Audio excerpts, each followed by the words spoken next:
Hello guys and welcome back to the channel. आज का vlog काफ़ी ख़ास होने वाला है।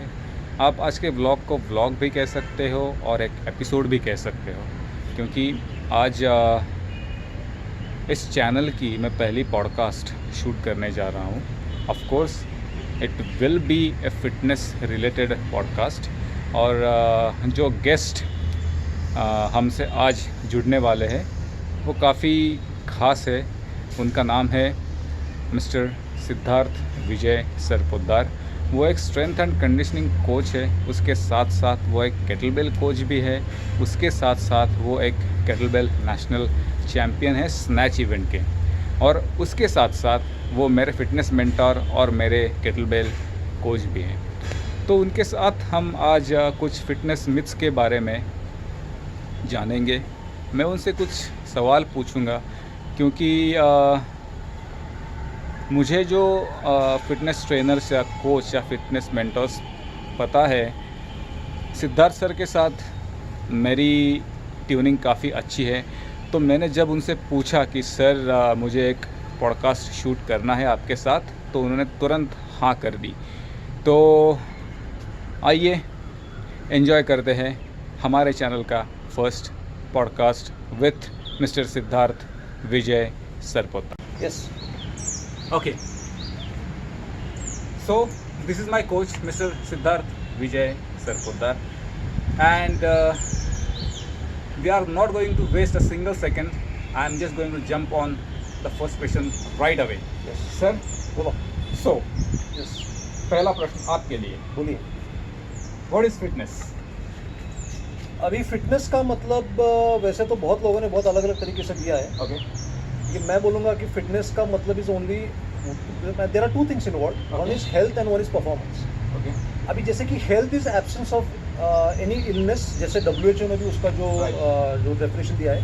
But I would like to include fitness and health together, because एक तो हेल्थी है आप, और उसके बजाय उसके साथ साथ आप परफॉर्म भी कर रहे हो. मतलब आप अच्छी तरह से रनिंग कर सकते हो, आप अच्छी तरह से बेंड कर सकते हो, आप अच्छी तरह से वजन उठा सकते हो, आपके शरीर की ताकत अच्छी है, आप में जो एंड्योरेंस है, जो स्टैमिना है कार्डियो रेस्पिरेटरी, वो अच्छा है, आपकी फ्लेक्सिबिलिटी है, लचीलापन अच्छा है, आपका जो बॉडी कॉम्पोजिशन है, मतलब फैट आपके शरीर में कम है, मसल का प्रमाण अच्छा है, आपका पॉस्चर अच्छा है.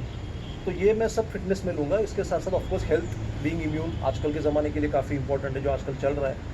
So I think it is a very all encompassing concept and we should look it like that. हालांकि काफ़ी एक्सपर्ट्स ने अलग अलग उसके डेफिनेशन दिए.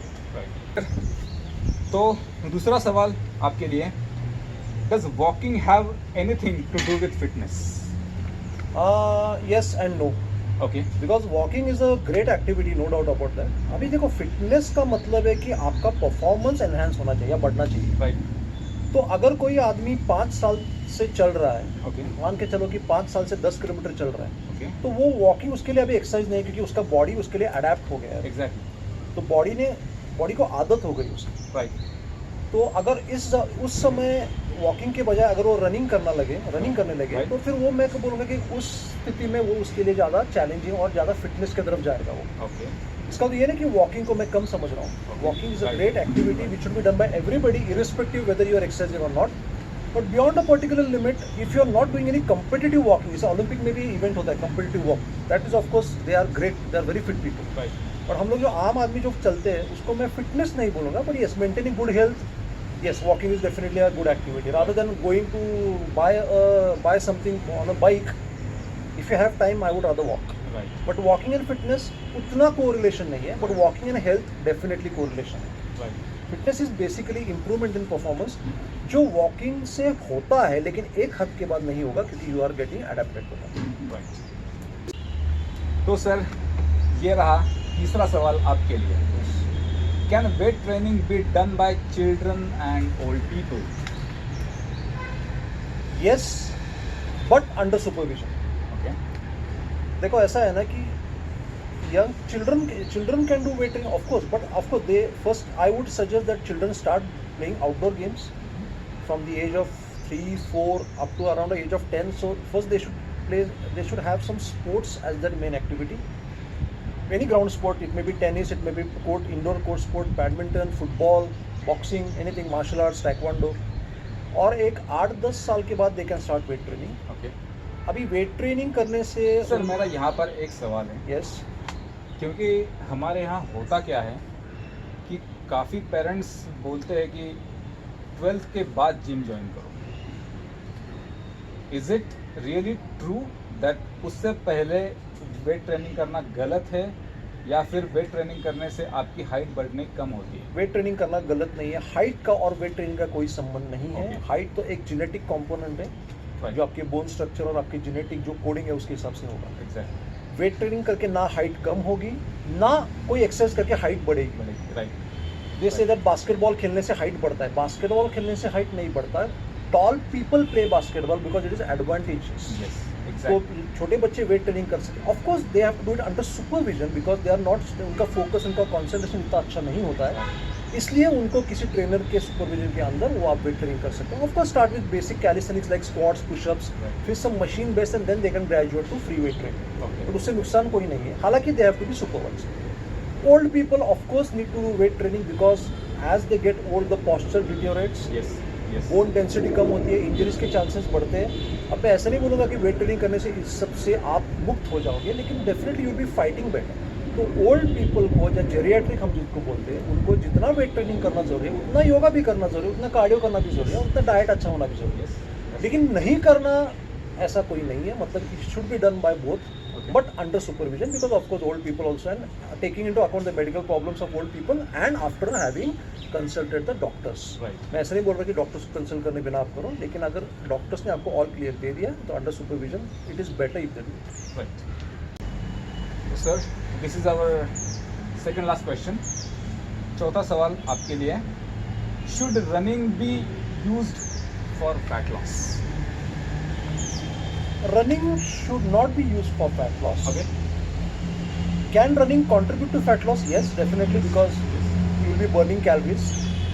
लेकिन अगर आपका एम फैट लॉस है तो यू टेक इट फ्रॉम कि एक लिमिटेड सक्सेस के बाद आपको सक्सेस नहीं मिलेगा। Right. कि फैट लॉस के लिए there are all other factors that is you also have to do weight training, your diet has to be better, your rest has Yeah, to but be sir, better, you have to be stress free. I heard from somewhere that the abs are made in the kitchen. True and false both, because abdominal training करके abs बनते हैं क्या? Yes. Heavy lifting करके abs बनते हैं क्या? Yes. अभी gymnast they have great core stability, they have to have great core stability, उनका भी एब्स होता है। ऑफ कोर्स किचन का मतलब ऐसा है कि सिर्फ आप एक्सरसाइज करके एब्स नहीं बनेंगे, आपको डाइट भी उतना होना चाहिए। तो ये जो कहावतें हैं ये एप्लीकेबल दोनों तरफ से हैं। Running should be done of course for the sake of improving your running और इम्प्रूविंग योर कार्डियो रेस्पिरेटरी और कार्डियोवैस्कुलर एंड्योरेंस, जिसको हम स्टैमिना बोलते हैं। Right. तो आपके हार्ट का, आपके लंग्स का, आपके मसल्स का जो एंड्योरेंस बेस है वो बढ़ाने के लिए। Right. तो रनिंग को, और अगर आप कम्पिटिटिव रनिंग करो जैसे marathon, half marathon, then it should be done solely to increase the performance. Exactly. But running towards fat loss is not a very good approach. Fat loss should be a by product of running, weight training, good lifestyle, diet, rest recovery and mental, क्या बोलते हैं, mental stability and some mental exercise Yeah, also. but it can be considered as one of the components of fat loss. It leads to fat loss, but it should not be taken as a component of fat loss. Okay. Fat loss should be taken as a byproduct of running. This should be taken as an activity Okay. or a performance enhancing activity or a sport. Right. Simple as that. Right. So run for the sake of running better, Right. for the sake of running faster. Right. Don't run to lose fat. Fat loss will come automatically with your lifestyle, which will also include running. Simple as that. So sir, last and final question. ये बहुत ही एक controversial question है. Can bodybuilding lead to fitness? Body building और fitness का कोई संबंध है? Fitness को अगर आप परफॉर्मेंस के साथ अगर जोड़ दे, जो आपको जोड़ना चाहिए, तो अनफॉर्चुनेटली नो। Okay. इसका मतलब ये नहीं कि मैं बॉडी बिल्डर्स अनफिट है ये बोल रहा हूँ। Okay. बॉडी बिल्डर्स एस्थेटिकली में they are great, no doubt. Body building requires great discipline, great hard work, hats off to them. But fitness मतलब can you lift heavy, can you run fast, can you jump higher, can you run for a sustained period of time, can you swim for a sustained period of time, can you climb a staircase with heavy load for a sustained period of time, can you bend. तो अगर कोई body builder ये सब के लिए preparation कर रहा है तो he will be fit definite. लेकिन सिर्फ बॉडी का साइज एस्थेटिकली अच्छा करने से क्या फिटनेस आएगा? नो। इसका तो ये नहीं कि बॉडी बिल्डर्स फिट नहीं, there are many body builders, अभी भी इवन आर्नोल्ड श्वार्ज़नेगर और उनका they basically they were essentially they were power lifters or weight lifters, and then they went into bodybuilding. So they had the advantage of having great strength, flexibility. Of course bodybuilders are flexible because उनके posing के लिए उनको flexibility training लगेगा, because they need to pose. So flexibility is a good component, is a component of bodybuilding. But if they are not training for endurance, if they are not training for strength, not necessarily they may be having those components. इसलिए आप कभी कभी देखो कि seriously gym में अगर आप किसी को वर्कआउट करते देखो तो कोई बॉडी बिल्डर होगा उससे वजन कम उठाया जाएगा, लेकिन कोई उससे कम बॉडी कॉम्पोजिशन वाला आदमी ज़्यादा उठाएगा, क्योंकि स्ट्रेंथ एप्लीकेशन सिर्फ मसल्स के साइज पे नहीं है। आपका CNS सेंट्रल नर्वस सिस्टम आपके मसल्स को कैसे डायरेक्शन देता है फायर करने के लिए, that is the main component. और वो ज़रूरी नहीं है कि मसल बढ़ने से वो आएगा, अगर आप ट्रेन कर रहे हो तो डेफिनेटली आएगा। तो आपके CNS और आपके मसल्स को दोनों को आदत होनी चाहिए उसके लिए। तो कोई बॉडी बिल्डर अगर हैवी उठा रहा है, रनिंग कर रहा है, स्ट्रेचिंग कर रहा है, will be fit. If not, he will be aesthetically very good, but fitness के पैरामीटर पे he will not be at the top. So they don't go together if you don't train for it. Sir sorry to interrupt you, मगर यही धागा पकड़ के मैं आपसे एक सवाल पूछना चाहूँगा कि हमारे यहाँ जिम में काफ़ी तौर पे ये देखा गया है कि जिन ट्रेनर का फिजिक अच्छा है उनके पास क्लाइंट्स ज़्यादा होते हैं। सो मेरा डायरेक्ट क्वेश्चन ये है कि एक अच्छा फिजिक होने वाला ट्रेनर क्या अच्छा कोच हो सकता है? अच्छा फिजिक होने वाला जिसका फिजिक है वो अच्छा कोच हो सकता है क्या? नॉट नेसेसरी, बट एक अच्छे कोच को फिजिक, एक डिसेंट फिजिक होना भी जरूरी है। बिकॉज आप अगर मान के चलो कि आप अगर जो सिखा रहे हो दूसरे को अगर आप खुद इम्प्लीमेंट नहीं कर रहे हो तो फिर आपका हक नहीं है, मॉरल आपकी अथॉरिटी नहीं है उसको बोलने की। तो अगर आप ट्रेनर हो लेकिन आपका बॉडी कॉम्पोजिशन अनफेवरेबल है, so that is also not, but that doesn't mean that he is a bad trainer. Exactly opposite, ऐसा भी नहीं कि जो बॉडी बिल्डर है वो अच्छा ट्रेनर है। There are body builders who are great trainers, there are great trainers who are not body builders. You should be looking at a combination whereby you are a body, if you are a body builder, yes definitely you should be well equipped with the teaching techniques and all. Technically you should be perfect, your study should be good, and if you are a good trainer you should strive to have a decent physique. तो अगर ये दो हो जाए तो अच्छा है, पर ऐसा कोई जरूरी नहीं है। जैसे लगता तो Arnold Schwarzenegger is the world's greatest body builder ever, he is not the world's greatest trainer. तो ये दोनों अलग चीज। इट्स लाइक सेइंग कि the great Ramakant Achrekar sir जो सचिन तेंदुलकर के कोच थे, he himself was not a very great cricketer, but he knew how to play cricket. ऐसा नहीं था कि उन्होंने कभी बैट पकड़ा नहीं। तो it's the same as that. But do you mean to say that कि कोच और स्पोर्ट्समैन दोनों में काफ़ी अंतर होता है? दो अलग अलग टेक्निक्स हैं। Coaching is different, being a sportsman is different. अगर कोई ब्रिलियंट स्पोर्ट्समैन कोच है तो वो उसका वो स्पोर्ट्स की वजह से वो अच्छा स्पोर्ट्समैन है उसकी वजह से नहीं है, उसमें कोचिंग के अलग अलग क्वालिटीज है। सिंपल है।